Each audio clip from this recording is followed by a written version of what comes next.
Fala aí galera, tudo tranquilo? Tudo na paz? Vamos falar de língua portuguesa, né? E hoje nós vamos falar sobre os 7 pecados do uso da crase. Vocês sabem, a crase é aquele fenômeno linguístico em que eu tenho a junção de uma artigo mais uma preposição. A junção desses dois, daí o a craseado, chamado a com a crase, beleza?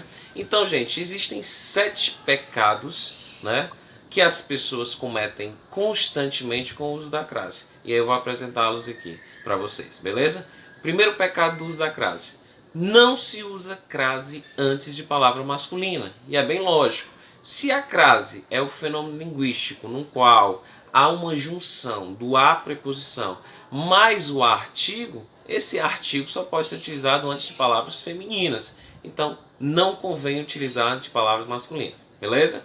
Segundo pecado do uso da crase. Não se usa crase antes de artigo indefinido.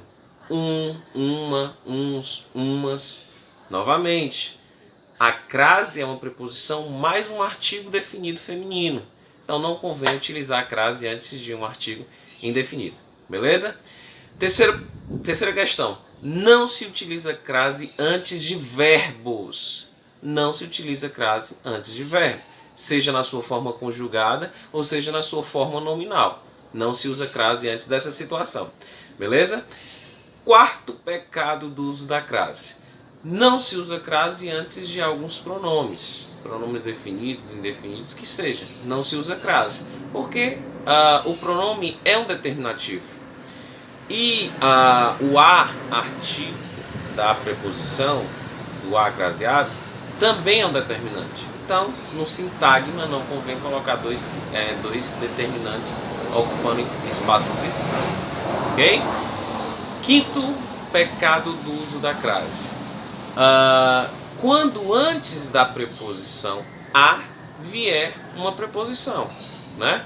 Então, se antes do a, desse azinho, né, tiver uma preposição, eu não posso utilizar o craseado. Por quê? Porque já há uma preposição aí.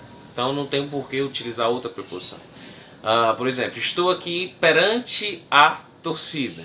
Esse perante é uma preposição. Então esse azinho que vem depois não é preposição, é um artigo, né? Então não convém utilizar a crase, visto que já há uma preposição, que é o perante. Tranquilo? Sexto pecado do uso da crase.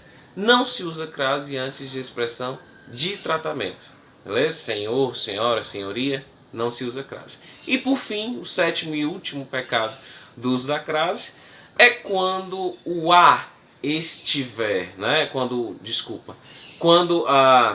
o a estiver no singular e a palavra que vier depois estiver no plural. Não tem nada a ver utilizar a crase nesse sentido. Se a palavra que vier depois estiver no plural, esse a craseado também deveria estar no plural, se for o caso. Beleza? Resumindo tudo, a crase é bem simples a gente trabalhar ela, né? Bem tranquilo.